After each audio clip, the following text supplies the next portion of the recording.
Hello friends, எல்லாருக்கும் வணக்கம். நாம இந்த ரெகுலர் டேல பார்த்தீங்க அப்படின்னா, ஒரு ஃபிக்ஸ்டு ஃப்ரேசஸ் எல்லாம் யூஸ் பண்ணுவோம். ஓகே. அந்த ஃபிக்ஸ்டு ஃப்ரேசஸ் தான் நமக்கு தெரிஞ்சிருக்கும் இவ்வளோ நாள். இன்னைக்கு நான் அதற்கான மாற்று வழிகள உங்களுக்கு சொல்லிக் குடுத்து, உங்களோட வெக்காபுலரிய, உங்களோட அந்த டிக்ஷன என்ரிச் பண்ண போறேன். ஓகே. ஸோ வீடியோவ ஸ்கிப் பண்ணாம கடைசி வரைக்கும் பாருங்க. அண்டு ஒவ்வொரு வார்த்தைகளுக்கும் நான் மாற்று வார்த்தைகள் சொல்லிக் குடுக்கும் பொழுது, அதில ஒரு 7, 8 வந்தாலும் குறைஞ்சது 3ஆவது நீங்க அடிக்கடி பிராக்டிஸ் பண்ணி மைண்டுக்குள்ள வச்சுக்கோங்க. சந்தர்ப்பம் கிடைக்கும் பொழுது அத யூஸ் பண்ணிருங்க. ஒரு 1, 2 டைம் அத நீங்க யூஸ் பண்ணிட்டீங்கன்னா, அவ்வளோதாங்க. அது ஹேபிட்டா மாறிரும். மைண்டுக்குள்ள உட்காந்துக்கும். சரிங்களா? ஸோ அந்த மாரி இருக்க முக்கியமான வார்த்தைகள் இன்னைக்கு பார்க்குறேன். தயவு செய்து யூஸ் பண்ணுங்க. அப்பதான் நம்மளோட லாங்குவேஜ், ஓகே இந்த லாங்குவேஜ் வந்து இவரோட லாங்குவேஜ் பேசிக் கிடையாது. அவர் நல்ல டிக்ஷன்ஸ் எல்லாம் போட்டு பேசுறாரு அப்படிங்கிற மாரி ஆப்போசிட்ல இருக்கவங்க ஃபீல் பண்ணுவாங்க. ஓகே. சரி, இதான் நம்ம வீடியோக்கு நீங்க ஃபர்ஸ்ட் டைம் வந்திருக்கீங்கன்னா, மறக்காம சப்ஸ்கிரைப் பண்ணிட்டு பெல் பட்டனை கிளிக் பண்ணி வச்சுக்கோங்க. அப்பதான் நம்ம போடுற வீடியோஸ் உங்களை வந்து சேரும். ஒவ்வொரு வார்த்தைகளும் நான் சொல்லிக் கொடுக்கும்பொழுது கரெக்ட்டா அந்த சினாரியோவை அண்டர்ஸ்டாண்ட் பண்ணிக்கோங்க. எங்க யூஸ் பண்ணணும் அப்படின்ட்டு. சரிங்களா? வீடியோக்குள்ள போயிடலாம். இப்போ ஃபர்ஸ்ட் நாம ஹேப்பியா இருக்கோம். அப்புறம் ஒரு பாசிட்டிவான ஒரு ஃபீலிங் இருக்கு அப்படிங்கிறத ரெகுலர் டேல சொல்லுவோம் பார்த்தீங்களா? அதற்கான ஆல்டர்னேட்டிவ்ஸ் எல்லாம் பார்க்கலாம். அதை எங்க யூஸ் பண்ணணும் அப்படிங்கிறதையும் பார்த்துடுங்க. சரிங்களா? பாருங்க. I am happy. இதை பொதுவா நம்ம சொல்றது எல்லாத்துக்கும் தெரியும். அடுத்து I am feeling great. I am feeling great. இது எப்போ சொல்லுவோம் அப்படின்னா, நமக்கு ஒரு திருப்தியான ஒரு இடம் இருக்குது, திருப்தியான ஒரு வாழ்க்கை கிடச்சிருக்கு, அதில் சூப்பராக மூவ் பண்ணி போயிட்டுருக்கோம். அந்த ஹாப்பியை சொல்கிறதுக்கு ஐ எம் ஃபீலிங் கிரேட் அப்படின்னு நீங்கள் சொல்லணும். ஓகே. அதே ஐ எம் ஃபீலிங் கிரேட்டை எக்ஸ்ட்ரீம் வேறு லெவலான லைஃப்டா, செம்மையாக நான் ஃபீல் பண்ணுறேன், ஐ எம் ஃபீலிங் ஃபென்டாஸ்டிக் அப்படின்னு நம்ம சொல்லணும். பாருங்கள், I am feeling fantastic. I am feeling great அப்படின்னா நீங்கள் திருப்தியாக இருக்கிறத ஒரு லெவலுக்கு சொல்கிறீங்க. அதே பயங்கரமான உச்சக்கட்ட திருப்தியில் இருக்கீங்க அப்படின்னா, உங்களோட வாழ்க்கை அவ்வளோ சூப்பராக இருக்குது அப்படின்னா, ஐ எம் ஃபீலிங் ஃபென்டாஸ்டிக் அப்படின்னு சொல்லணும். Okay. I M in a good mood. சும்மா நம்ம நார்மலாக நம்ம என்ன சொல்லுவோம் அப்படின்னா, நான் ஒரு நல்ல குட் மூடில் இருக்கேன், ஒரு பாசிட்டிவ் வைப்பில் நான் இருக்கேன் அப்படின்னு சொல்கிறதுக்கு I am in a good mood அப்படின்னு சொல்லுவோம். அதுக்கு இன்னொரு ஆல்டர்னேட்டிவ் டேர்ம் என்ன அப்படின்னா, ஐ எம் ஃபீலிங் பாசிட்டிவ். பாசிட்டிவ்ங்கிற வார்த்தையை அப்படியே சொல்லிடலாம். ஐ எம் ஃபீலிங் பாசிட்டிவ். ஓகே. அந்த 2 வார்த்தையை பாசிட்டிவாக இருக்கிறதுக்கு நீங்கள் யூஸ் பண்ணுங்கள். ரைட். சரி, அடுத்து பாருங்க. This makes me happy. அதாவது சில சமயங்களில் ஏதாவது ஒரு இன்சிடென்ட் நடந்து நம்மளை சந்தோஷப்படுத்தி இருக்கும். அதனால் நம்ம சந்தோஷமாக இருப்போம். ஒரு லாட்ரி அடிச்சிருக்கலாம், இல்லாட்டி நமக்கு வேலை கிடச்சிருக்கலாம். அந்த மாதிரி டைமில் நமக்கு ஹாப்பி வரும்போது திஸ் மேக்ஸ் மீ ஹாப்பி அப்படின்னு சொல்லணும். பாருங்கள், திஸ் மேக்ஸ் மீ ஹாப்பி. அந்த திஸ்ஸுங்கிறது அந்த பர்டிகுலர் இன்சிடெண்ட்டை ரெஃபர் பண்ணிக்கும். ஓகே. இதெல்லாமே பார்த்தீங்கன்னா ஒரு நார்மலான ஹாப்பி ஸ்டேட். ஓகே. அதாவது ஓரளவுக்கு நம்ம ஹாப்பியாக இருப்போம், நார்மலாக இருக்கிற ஹாப்பியை சொல்கிறதுக்கு. எக்ஸ்ட்ரீம் உச்சகட்ட சந்தோஷம், அந்த உச்சகட்ட ஃபீலிங்கை சொல்லுவோம்ல. ஓகே. பாசிட்டிவ் ஃபீலிங், அதுக்கெல்லாம் இந்த ப்ளூ கலரில் எழுதி இருக்கிறது நீங்கள் யூஸ் பண்ணணும். பாருங்கள், I am thrilled or else I am delighted அப்படின்னு சொல்கிறீங்க அப்படின்னா, ஸ்ட்ராங் எமோஷன். அதாவது ஒரு விஷயம் நடக்க போகுது, அதுக்கு நீங்கள் ரொம்ப எதிர்பார்த்து அது என்ன நடக்க போகுது அப்படிங்கிறத பார்க்குறதுக்காக ரொம்ப ஆர்வமுடன் சந்தோஷத்தோடு இருக்கீங்க. ஓகே. நீங்கள் யாரோ ஒருத்தரை பார்க்குறதுக்கு ரொம்ப நாள் வெயிட் பண்ணிட்டு இருக்கீங்க, அவர் வரப்போகிறாரு, 10 மணிக்கு வராருன்னு வச்சுக்கலாம். இப்போ மணி 9:50 ஆச்சு. அந்த நேரம் நெருங்க நம்ம ரத்தம் அப்படியே பூஸ்ட் ஆகும் பார்த்தீங்களா, ஒரு ஹாப்பினால. அதுதான் I am thrilled. Okay. I am thrilled to see him. I am thrilled அப்படின்னு நம்ம சொல்லணும். சரிங்களா? I am overjoyed. அப்படியே சந்தோஷத்தில் பறக்கிறது. நம்ம சொல்லுவோம்ல, என்னடா சந்தோஷத்தில் பறக்கிறேன் அப்படின்ட்டு, அதான் ஐ எம் ஓவர் ஜாய்டு. பறக்கிறதுலே உச்சகட்ட சந்தோஷம். இதுவே உச்சகட்ட சந்தோஷம் தான். இதையும் தாண்டி ஒரு லெவல் இருக்கும் அப்படின்னா, ஐ எம் ஆன் கிளவுட் 9 அப்படின்னு சொல்லணும். ஐ எம் ஆன் கிளவுட் 9 அப்படின்னா எக்ஸ்ட்ரீம் எலைட்டட். அப்படியே சந்தோஷத்தில் உச்சத்தில் பறக்கிறது. ஓகேங்களா? ரைட். ஸோ இந்த வார்த்தைகள் எல்லாம் ஐ எம் ஹாப்பி அப்படிங்கிறதுக்கும், பாசிட்டிவான உங்களோட ஃபீலிங், பாசிட்டிவான மைண்ட் செட்டை சொல்கிறதுக்கும் யூஸ் பண்ணுங்கள். ஓகே. ஏதாவது 2, 3ஆவது நீங்கள் எக்ஸ்ட்ரா தெரிஞ்சு வச்சுக்கணும்.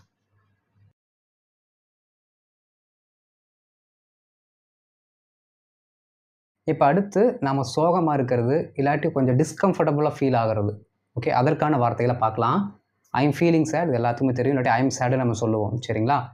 ஐ எம் ஃபீலிங் டவுன் அப்படின்னா அந்த பாசிட்டிவ் லெவலெல்லாம் குறைஞ்சு அப்படியே கொஞ்சம் நெகட்டிவாக ஃபீல் பண்ணி என்ன பண்ணுவோம் அப்படின்னா, நம்ம கொஞ்சம் டவுனாக இருப்போம். அதான் I am feeling down. Okay. அந்த எனர்ஜி லெவல் டவுன் ஆயிடுச்சு. இது கூட கொஞ்சம் க்ளோஸ் கனெக்டில் இருக்க இன்னொரு வார்த்தை தான் இது. ஐ எம் ஃபீலிங் லோ.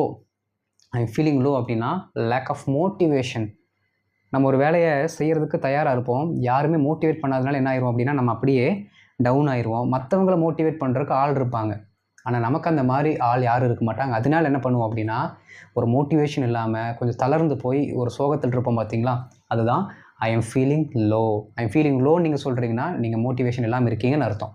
அடுத்து திஸ் மேக்ஸ் மீ சேட். ஏதாவது ஒரு பர்டிகுலர் இன்சிடெண்ட் உங்களை வந்து சோகத்திற்குள்ளாக்கி இருந்தால், அது என்னவா வேணா இருக்கலாம்.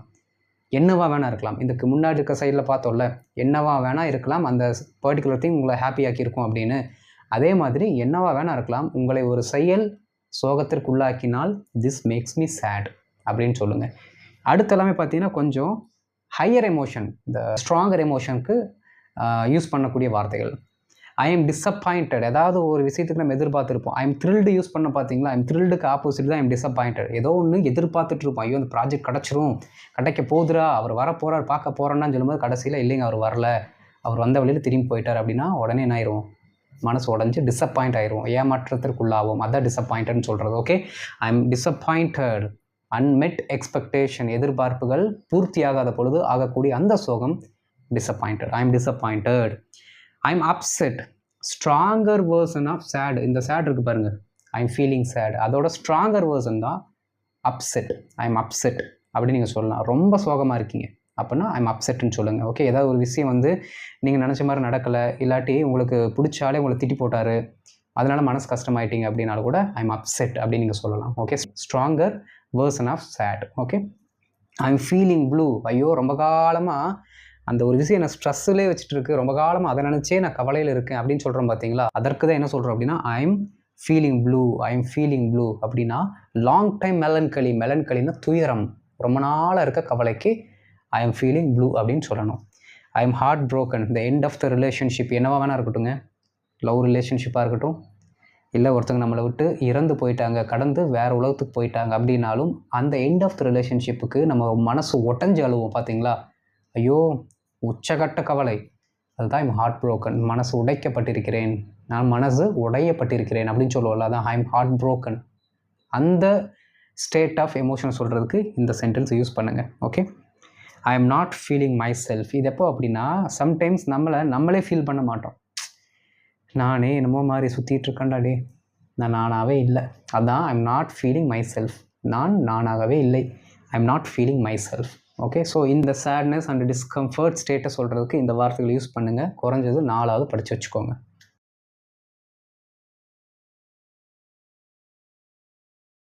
இப்போ அடுத்து கோபத்தை வெளிப்படுத்தக்கூடிய அந்த ஒரு லெவல், ஓகேங்களா, அந்த ஸ்டேட் எப்படி சொல்லலாம் அப்படிங்கிறத நம்ம பார்க்கலாம்.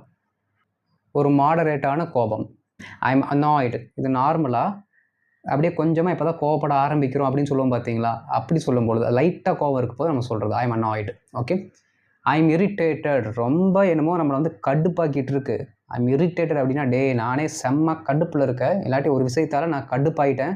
எப்போ கடுப்பாகும், அது கண்டினியூஸாக நடந்தால் தான் கடுப்பாகும். ஓகேங்களா, ஸோ அதை சொல்கிறதுக்கு ஐ எம் இரிட்டேட்டட் அப்படின்னு சொல்லணும். ஐ எம் ஃப்ரஸ்ட்ரேட்டட், அதாவதுங்க நம்ம ஏதோ ஒரு விஷயத்துக்காக ரொம்ப உழைப்போம், ஹார்ட் ஒர்க் பண்ணுவோம் பார்த்தீங்களா, அதுக்கப்புறம் என்ன ஆகும் அப்படின்னா அது ஏதோ வந்து தடுத்துக்கிட்டே இருக்கும். அப்படி தடுக்கும்போது அது பர்சனாக இருக்கலாம், இல்லாட்டி ஒரு சம்பவமாக இருக்கலாம், அப்படி தடுச்சுன்னா வரும் பாரு ஒரு கோபம், அதுதான் ஐ எம் ஃப்ரஸ்ட்ரேட்டட். ஒரு ஏமாற்றத்தினால் வரக்கூடிய ஒரு கோபம், அதான் ஐ எம் ஃப்ரஸ்ட்ரேட்டட். ஓகே, ஏன்னா எல்லாமே எனக்கு தடைகளாக இருக்கிறது அப்படின்னு சொல்லுவோம். I am mad, I am mad அப்படின்னா கொஞ்சம் கொஞ்சமாக என்ன ஆகும் அப்படின்னா அந்த கோவத்தோட லெவல் இன்க்ரீஸ் ஆகிட்டே போகும்ல, அந்த லெவலில் சொல்கிறதுக்கு ஐ எம் மேட் அப்படின்னு நம்ம சொல்லுவோம். I am mat.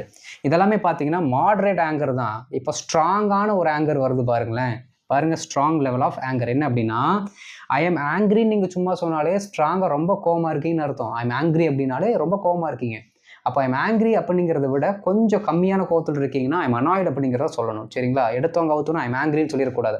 ஆங்க்ரி அப்படின்னா stronger level of anger. Okay, சரி. ஐ எம் ஃபியூரியஸ் அப்படின்னா இந்த ஆங்க்ரியோட உச்சகட்டம். ஃபியூரியஸ்னால் கையில் எதாவது கிடச்சதுன்னா போட்டே தள்ளிடுவோம், அதுதான் ஃபியூரியஸ். ஐ எம் ஃபியூரியஸ், சரியான கோபத்தில் இருக்கேன், செம்ம காண்டில் இருக்குது, அதான் I am furious. Okay, I am losing my temper, ஐடே என்னால் என்னையே கண்ட்ரோல் பண்ண முடியல, அந்தளவுக்கு கோபம் வருது, ஓடிடுங்க, அவ்வளோதான் சொல்லுவேன். ஐ எம் லூசிங் மை டெம்பர், ஏதோ வந்து நம்மளை வந்து சும்மா இரிட்டேட் பண்ணிகிட்டே இருக்கும் இந்த மாதிரி. ஓகே, அப்படி அது இரிட்டேட் பண்ணிகிட்டு இருக்கும்போதே சம்டைம்ஸ் ஒரு லிமிட் வரும்போது என்ன ஆகும் அப்படின்னா நம்மளோட கண்ட்ரோலை இழக்கிறத நம்மளே ஃபீல் பண்ணுவோம். அதான் I am losing my temper, என்னோடய பொறுமையை நான் இழக்கிறேன். பொறுமை இழக்கிறேன்னா ஆட்டோமேட்டிக்காக கோவப்பட போகிறேன்னு அர்த்தம், அதுவும் உச்சகட்டத்தில். அடுத்து பாருங்கள், I M fed up. I am fed up அப்படின்னா ஏதோ ஒரு விஷயத்தால் தொடர்ந்து நம்ம பாதிப்புக்குள்ளாக்கப்பட்டு நம்மளோட பொறுமையோட எல்லைக்கு வந்து நின்றுட்டோம். பொறுமையோட எல்லை, அவ்வளோதான், நான் ஃபெட் அப் ஆகிட்டேன், இதுக்கு மேலே என்னால் முடியாது. பாருங்கள், ரீச் த லிமிட். புரியுதுங்களா? ஸோ இந்த மாதிரி வார்த்தைகளை நீங்கள் ஆங்கராக இருக்கும் பொழுது இல்லாட்டி ஃப்ரஸ்ட்ரேஷனில் இருக்கும் பொழுது நீங்கள் என்ன பண்ணிக்கலாம், யூஸ் பண்ணிக்கலாம்.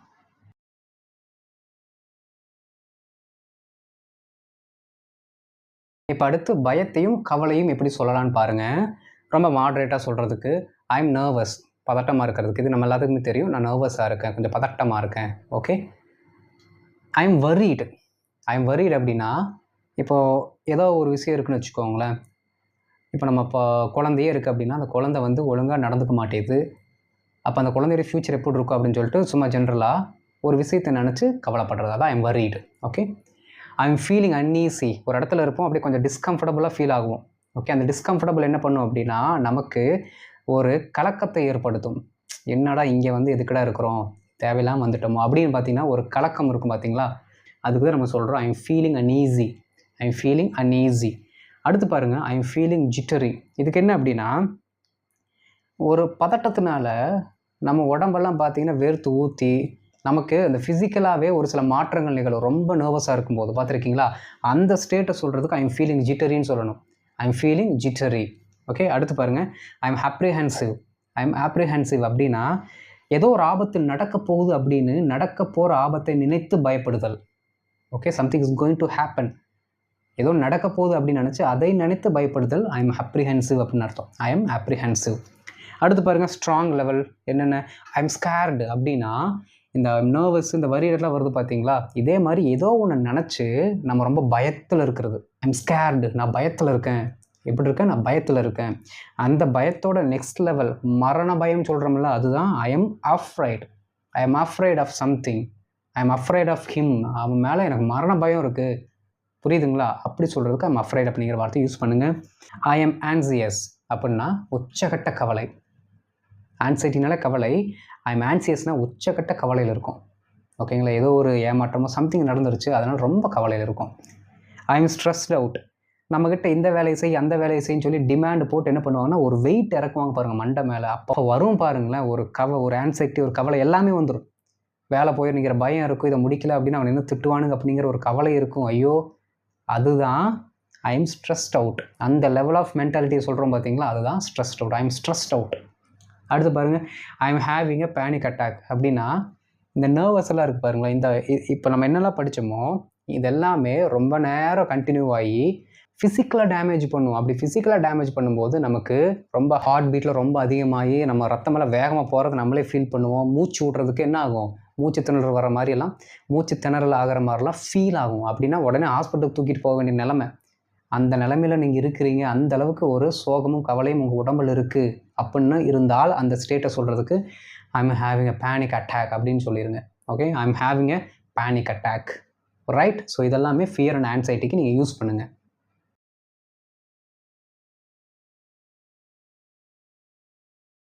ஒருத்தர் மேலே நம்ம சாதாரணமாக இறக்கப்படுறதுக்கு நம்ம சிம்பத்தின்னு சொல்லுவோம், ஒரு பதிவு காட்டுறது. அதையே அந்த நிலைமையில் நாம் இருந்தோம் அப்படின்னா எப்படி இருப்போம் அப்படிங்கிறத ஃபீல் பண்ணி ஒரு ஹெல்ப் பண்ணுவோம், இல்லாட்டி ஒரு இரக்கத்தை காட்டுவோம் பார்த்தீங்களா, அது எம்பத்தி. ஓகே. எம்பத்தி தான் பார்த்தீங்கன்னா ரொம்ப ரொம்ப அவசியம் ஹியூமன் பீயிங்க்கு. சரிங்களா.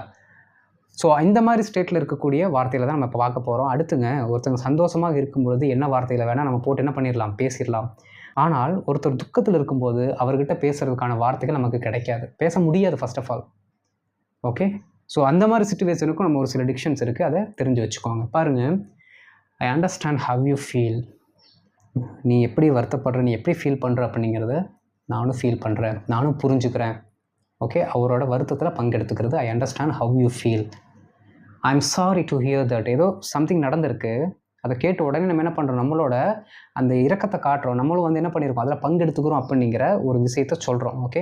நான் அதற்காக வருந்துகிறேன் அப்படின்னு சொல்லுவோம்ல, அதுக்கு தான் ஐ am sorry to hear that. That must be difficult. ஏதோ ஒரு சேலஞ்சஸ் ஃபேஸ் பண்ணிகிட்டே இருக்காங்க அவங்க. ஓகே. ஏதோ ஒன்று நடந்துக்கிட்டே இருக்குது.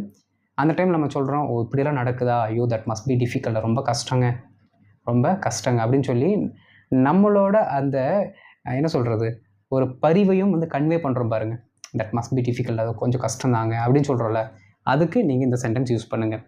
ஐ எம் திங்கிங் ஆஃப் யூ. ஏதோ ஒன்று ஒருத்தருக்கு நடந்திருக்கு, அவர் வந்து நம்ம தாட்டில் இருக்கார், அவருக்கு நம்ம அந்தளவுக்கு முக்கியத்துவம் கொடுக்குறோம். தம்பி நீ கவலைப்படாத, உன்னை பற்றி நான் நினச்சிக்கிட்டே தான் இருக்கேன், உன்னோட அந்த இழப்பு என் மைண்டில் ஓடிட்டே தான் இருக்குது அப்படின்னு சொல்லி ஆறுதலுக்காக சொல்லக்கூடிய வார்த்தை I am thinking of you. எதனால், கேர் அண்டு கன்சர்னால். அடுத்து, யூ ஆர் நாட் அலோன். ஒருத்தர் கைவிடப்பட்டார், இல்லாட்டி ஒரு பெரிய இழப்பாக இருக்குது அப்படின்னா அந்த இடத்துல நம்ம சொல்லக்கூடிய வார்த்தை யூ ஆர் நாட் அலோன். கவலைப்படாத, நான் இருக்கேன், எந்த ஹெல்ப்னாலும் நான் இருக்கேன், உனக்கு மாரல் சப்போர்ட்டாக இருக்கேன், உனக்கு வந்து ஃபினான்ஷியலாக ஹெல்ப் பண்ணுறேன் அப்படின்னு சொல்லக்கூடிய அந்த ஒரு பெரிய சென்டென்ஸுக்கு நம்ம சிம்பிளாக சொல்கிறது தான் யூ ஆர் நாட் அலோன். நீ தனியால் இல்லை, நான் இருக்கேன், நாங்கள் இருக்கோம். Okay, I am here for you. யார் இருக்காங்களோ இல்லையோ நான் இருக்கேன் உனக்கு. I am here for you, நான் இங்கே இருக்கேன்.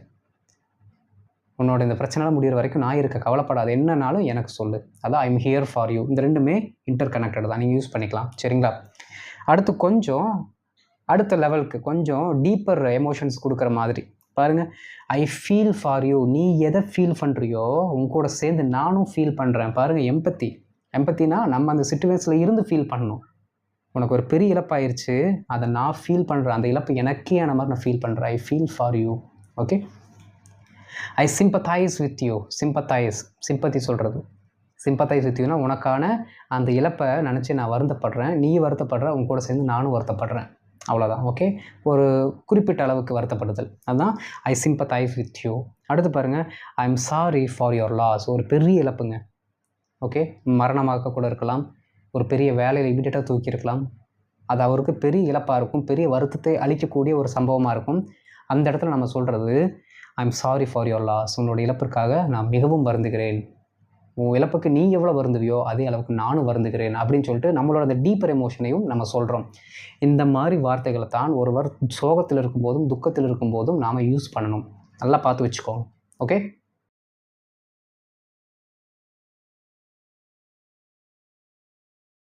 அடுத்து நாம் ஒரு குழப்பத்திலையோ இல்லாட்டி ஒரு நண்பகத்தன்மை கம்மியாக இருக்கிற ஒரு சுச்சுவேஷனில் இருப்போம் பார்த்தீங்களா, அப்போ யூஸ் பண்ணக்கூடிய வார்த்தைகள் என்னென்னு பார்க்கலாம். பாருங்கள், ஐ எம் கன்ஃபியூஸ்ட். நான் ஆல்ரெடி குழப்பத்தில் தான் இருக்கேன். சிம்பிளாக நம்ம சொல்கிறது இது, நம்ம மேக்ஸிமம் யூஸ் பண்ணுறது தான் ரெகுலர் டே கம்யூனிகேஷனில். I am unsure. I am unsure அப்படின்னா ஏதோ ஒரு விஷயம் நடந்திருக்கு, அதை பற்றின ஒரு தெளிவு இல்லை, ஒரு நண்பகத்தன்மை இல்லை, அதை பற்றின ஒரு ப்ராப்பரான அண்டர்ஸ்டாண்டிங் இல்லைன்னு வச்சுக்கலாம். I am unsure. Okay, normal confusion. Okay, right. I don't know what to think. I don't know what to think. எனக்கு என்ன சொல்கிறதுன்னு தெரிலைங்க, எனக்கு இதை பற்றி இது என்ன யோசிக்கிறதுனே தெரிலைங்க அப்படின்னு சொல்கிற மாதிரி ஒரு சிச்சுவேஷன் வரும் பார்த்தீங்களா. என்ன யோசிக்கிறதுடா, என்ன பண்ணுறதுன்னு தெரிலையே. ஏன்னா அந்தளவுக்கு ஒரு குழப்பத்தில் இருப்போம், நம்மளால் திங்க் பண்ண முடியாத அளவுக்கு ஒரு குழப்பம். அதுக்கு என்ன சொல்லணும் அப்படின்னா ஐ don't know what to think. Okay, அடுத்து ஐ எம் பசில்டு. இப்போ சொன்னதோட உச்சகட்டம் தான் இது எல்லாமே. ஐ எம் பசில்டு அப்படின்னா புரியாத புதிர் மாதிரியே இருக்கும், கடைசி வரைக்கும் தேடிக்கிட்டே இருப்போம், என்னடா என்னாச்சு என்னாச்சு என்னாச்சு அப்படின்ட்டு. அதை அண்டர்ஸ்டாண்ட் பண்ணிக்கிறதுக்கு ட்ரை பண்ணிக்கிட்டே இருப்போம், ஒன்றுமே விளங்காது. அதான் I M puzzled. I am puzzled அப்படின்னு நம்ம சொல்லணும். ஐ எம் பிவில்டர்ட் அப்படின்னா எக்ஸ்ட்ரீம் கன்ஃபியூசன். இதுவே பார்த்தீங்க அப்படின்னா கன்ஃபியூசன் தான், இதுவும் எக்ஸ்ட்ரீம் கன்ஃபியூசன் தான். அதையும் தாண்டி பயங்கரமானதுன்னா ஐ எம் பிவில்டர்ட் அப்படின்னா எக்ஸ்ட்ரீம் கன்ஃபியூசன். ஒரு சம்பவம் நடக்குது, அது எதுக்கு நடந்துச்சுன்னே தெரியாது, நம்ம உட்காந்து யோசிச்சுட்ருப்போம், ஏன் இது நடந்துச்சு, இது அப்படி இருக்குமோ இப்படி இருக்குமோ அப்படின்னு சொல்லிட்டு கண்ணை கட்டி காட்டில் விட்ட மாதிரி என்ன பண்ணுவோம்னு ஒரு குழப்பத்தில் இருப்போம். அதான் ஐ எம் பிவில்டர்ட். ஐ மீன் அ குவாண்டரி, அதுவும் இந்த பிவில்டரும் சேம் தான். சரிங்களா? ஐ மீன் அ குவாண்டரி அப்படின்னாலும் எக்ஸ்ட்ரீம் கன்ஃபியூஷன். ஓகே, இந்த வார்த்தைகளெல்லாம் என்ன பண்ணுங்கள், தயவுசெய்து யூஸ் பண்ணுங்கள். இது வரைக்கும் ஐ எம் கன்ஃபியூஸ்டு இதெல்லாம் யூஸ் பண்ணிட்டு இருந்தீங்கன்னா விட்டுட்டு மீதி இருக்கிற வார்த்தைகளை யூஸ் பண்ணுங்கள். ஓகே, கொஞ்சம் நல்லாவும் இருக்கும். ஓகே, ஸோ இந்த வீடியோவில் ஒரு 5-6 இன்சிடென்ட்டுக்கு எப்படி எப்படி பேசணும் அப்படிங்கிறத நம்ம கிளியராக பார்த்துருக்கோம். சரிங்களா? இப்போ நீங்கள் என்ன பண்ணணும் அப்படின்னா, இது வரைக்கும் நீங்கள் நார்மலாக யூஸ் பண்ணிட்டு இருந்த அந்த டேர்மை தூக்கி வச்சுட்டு இது எல்லாத்தையுமே கொஞ்சம் கொஞ்சமாக ப்ராக்டிஸ் பண்ணணும். ஓகே, நான் வெறும் வார்த்தையில் மட்டும் சொல்லிக் கொடுக்கல, அந்த வார்த்தையோட கான்டெக்ஸ்ட்டும் சொல்லி கொடுத்துருக்கேன். என்ன மாதிரி மனநிலைமையில் அந்த வார்த்தையை நம்ம சொல்லணும் அப்படிங்கிறதும் சொல்லி கொடுத்துருக்கேன். அதை மைண்டில் வச்சுக்கிட்டு சிச்சுவேஷன்ஸ் வரும்போது பேசி பேசி ப்ராக்டிஸ் பண்ணுங்கள். ஓகே, அண்டு இந்த வீடியோ உங்களுக்கு பிடிச்சிருந்தால் லைக் பண்ணிக்கோங்க, ஷேர் பண்ணிக்கோங்க. அண்டு ஹோம்ஒர்க் எதுவும் கிடையாது, ஆனால் இந்த வீடியோ உங்களுக்கு யூஸ்ஃபுல்லாக இருந்துருந்துச்சு அப்படின்னா யூஸ்ஃபுல் அப்படிங்கிற வார்த்தையை மட்டும் கமெண்ட்டில் போட்டுருங்க. நீங்கள் இந்த வீடியோவை பார்த்து பயனடைஞ்சிக்கிட்டீங்க அப்படிங்கிறத நான் தெரிஞ்சு கொள்வேன். ஓகே, அண்ட் இதை நம்ம சேனலுக்கு நீங்கள் ஃபஸ்ட் டைம் வந்திருக்கீங்கன்னா மறக்காமல் சப்ஸ்கிரைப் பண்ணிட்டு பெல் பட்டனை கிளிக் பண்ணி வச்சுக்கோங்க. அப்போ தான் நான் போடுற வீடியோஸ் உங்களை வந்து சேரும். ஓகே, அடுத்த வீடியோவில் பார்க்கலாம். அது வரைக்கும் இந்த டிக்ஷன்ஸை ப்ராக்டிஸ் பண்ணி அட்வான்ஸ் லெவலுக்கு முன்னேறுங்க. பார்க்கலாம். தேங்க்யூ.